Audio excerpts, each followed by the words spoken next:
오늘 말씀은 야고보서 3장 13절에서 18절 말씀으로 위로부터 난 지혜에 대해서 말씀 묵상하겠습니다. 첫 번째, 진리를 거스리는 세속의 지혜에 대해서 묵상하겠습니다. 너희 중에 지혜와 총명이 있는 자가 누구냐?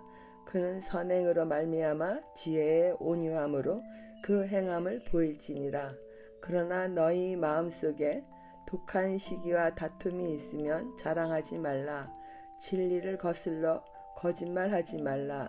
이러한 지혜는 위로부터 내려온 것이 아니요 땅의 것이요 정욕의 것이요 귀신의 것이니 시기와 다툼이 있는 곳에는 혼란과 모든 악한 일이 있음이라. 야고보 사도는 자신이 스스로 생각하기에 지혜와 총명이 있다고 생각해서 선생이 되고자 하는 자가 누구인가 묻습니다. 그러한 물음은 만일 자신이 그처럼 선생이 되는 것이 마땅하다고 여긴다면 그는 선생의 영예와 지혜를 얻으려 하기보다 선한 행동과 지혜가 주는 온유함을 행함으로 보이는 자가 되라고 말합니다. 물론 이처럼 완벽한 인품을 가져야만 가르치는 자가 된다는 말씀은 아닙니다. 예를 들면 베드로 사도처럼 실수도 하고 한때는 예수를 부인하며 저주까지 한 적도 있으나 자기의 죄를 깨닫고 회개하며 계속해서 그리스도를 닮아가는 진정한 믿음의 사람이 하나님 아는 지식과 믿음이 있다면 그리스도를 전하는 선생으로 서기에 합당합니다. 그러나 믿음이 있다고 하면서 행함이 없는 자들에 대하여 야고보는 진정한 믿음을 가진 자라면 어떤 삶을 살아야 하는지에 대하여 매우 엄격하게 말합니다. 믿음의 행위가 있어야 함을 주장하므로 얼핏 야고보서를 읽으면 행함이 없으면 구원받을 수 없는 것이라고 오해하기 쉽습니다.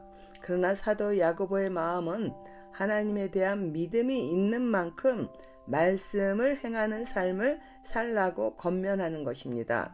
그러함에도 어떤 이들은 이기적인 마음으로 독한 시기를 합니다. 독한 시기심은 진정으로 하나님을 향한 열심과 충성이 아닌 자신을 위한 그릇된 열심을 내는 것을 말합니다. 예를 들어 설명하면은 나는 모든 일을 완벽하게 해야만 해. 이런 생각을 하는 사람은 과연 누구를 위하여 완벽하게 일하기를 원하는지 스스로 돌아봐야 할 것입니다. 진정 하나님을 위하여 완벽하게 일하기를 원하는 것인지 혹은 자신을 인정해 주기를 원하는 마음 때문에 독한 시기심이 일어나고 있는지를 살펴보아야 할 것입니다. 위로부터 난 지혜를 따라 행하는 사람은 최선을 다하여 책임감 있는 행동을 할 뿐입니다.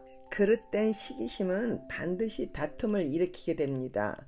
그러면서도 그러한 자기 행동을 스스로 합리화하며 자신을 속이며 남을 속이게 되는 것입니다. 하나님의 진리의 말씀과는 전혀 어긋나는 것임에도 불구하고 자신이 옳다고 주장하거나 자랑하는 악함도 있습니다. 이러한 지혜는 진정 하나님으로부터 온 것이 아닙니다. 땅 위의 것, 즉 세상 것이며 정욕적인 마음에서 나오는 것이며 그러한 모든 것은 귀신의 것, 즉 우리를 타락하게 하며 멸망케 하는 사탄으로부터 오는 것입니다. 이기적이며 자신만의 야망을 이루고자 하는 악함이죠. 만일 공동체 안에 이러한 시기와 다툼이 일어나게 되면 혼란이 있게 되고 악한 일들이 계속해서 일어날 뿐입니다. 이러한 것은 모든 거짓된 세속의 지혜로 말미암는 것이죠. 영적으로 미성숙하면서 선생이 되기를 즐겨하는 자들이 세속적인 지혜를 따라 사는 자들이며 이러한 자들은 자신의 야망을 이루기 위하여 시기와 다툼 그리고 거짓을 일삼아 공동체의 혼란을 야기시키며 악한 일들이 벌어지게 되니 야고보 사도는 기신적이며 정욕적이고 땅의 지혜는 악한 일만 일어날 뿐이라고 경고합니다. 적용 질문입니다. 나의 이기적인 마음으로 인해 독한 시기와 다툼을 일으키지는 않나요? 세속적이며 정력적이고 기신적인 버려야 할 악한 지혜는 어떤 것이 있나요? 마지막 단락입니다. 참 지혜에 대해서 보겠습니다. 오직 위로부터 난 지혜는 첫째 성결하고 다음에 화평하고 간용하고 양순하며 긍휼과 선한 열매가 가득하고 편견과 거짓이 없나니 화평하게 하는 자들은 화평으로 심어 의의 열매를 거두느니라. 지혜의 근본이신 하나님으로부터 오는 지혜는 악함이나 거짓이 없는 오직 순전하며 성결합니다. 또한 위로부터 난 지혜, 즉 하나님으로부터 온 지혜를 따라 행함으로 여호와를 기쁘시게 하게 되면은 그 사람의 원수라도 그와 더불어 화목을 누리게 되는 일이 일어나 화평한 세상을 만들어갑니다.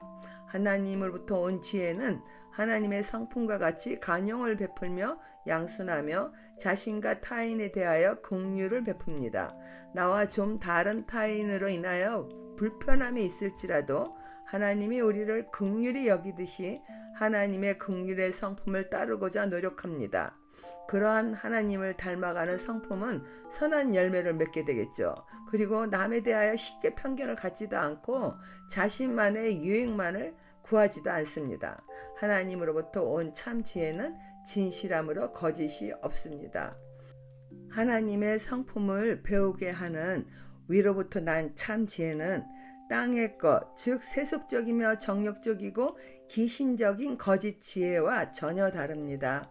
화평한 자가 되어가며 화목함을 이루어가므로 하나님의 의를 이루게 되고 주위의 사람들을 옳은 길로 이끄는 열매를 거두게 됩니다.